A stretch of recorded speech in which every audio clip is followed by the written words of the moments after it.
नारी शक्ती महिला सामाजिक संस्था पुणे व अक्षय कॉम्प्युटर इन्स्टिट्यूट सांगली यांच्या संयुक्त विद्यमाने 10वी व 12वी मधील गुणवंत विद्यार्थ्यांचा सत्कार सोहळा आयोजित करण्यात आला होता। 10वी मध्ये 90% जास्त तर 12वी मध्ये 75% जास्त गुण मिळविलेल्या 6 गुणवंत विद्यार्थ्यांना ज्ञानदा कॉम्प्युटर व कॉम्प्युटर टायपिंग सेंटरचे संचालक विठ्ठल पुजारी यांच्या हस्ते प्रमाणपत्र व भेटवस्तू देऊन गौरविण्यात आले। या प्रसंगी विद्यार्थ्यांसाठी फनी गेम्सचे आयोजन करण्यात आले होते।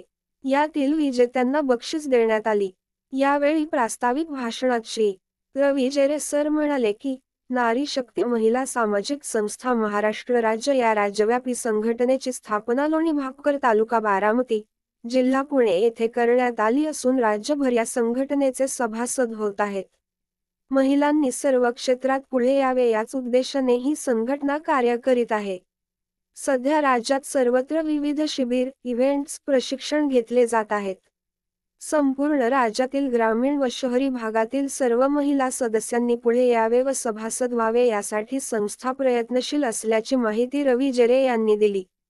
यावेळी प्रमुख पाहुणे विठ्ठल पुजारी यांनी सर्व यशस्वी विद्यार्थ्याचे अभिनंदन करून पुढील यशस्वी करिअरसाठी शुभेच्छा दिल्या। या कार्यक्रमात सुमारे 70 विद्यार्थी सहभागी झाले होते। यापुढील काळात नारी शक्ती महिला सामाजिक संस्थेच्या वतीने प्रतिवर्षी 10वी व 12वी परीक्षेत 90%पेक्षा जास्त गुण मिळविणाऱ्या विद्यार्थ्यांना प्रमाणपत्र देऊन गौरविण्यात येणार असल्याची माहिती अध्यक्ष राहुल भापकर यांनी दिली। या कार्यक्रमासाठी अध्यक्ष राहुल भापकर, नारी शक्ती महिला सामाजिक संस्था महाराष्ट्र राज्याचे संस्थापक अध्यक्ष श्री राहुल भापकर, उपाध्यक्ष मनीषा चव्हाण, सचिव हेमलता निंबाळकर, खजिनदार अश्विनी चव्हाण, रविकांत जेरे, श्रद्धा जाधव, श्री चंद्रकांत पाडेकर यांचे बहुमोल मार्गदर्शन व सहकार्य लाभले।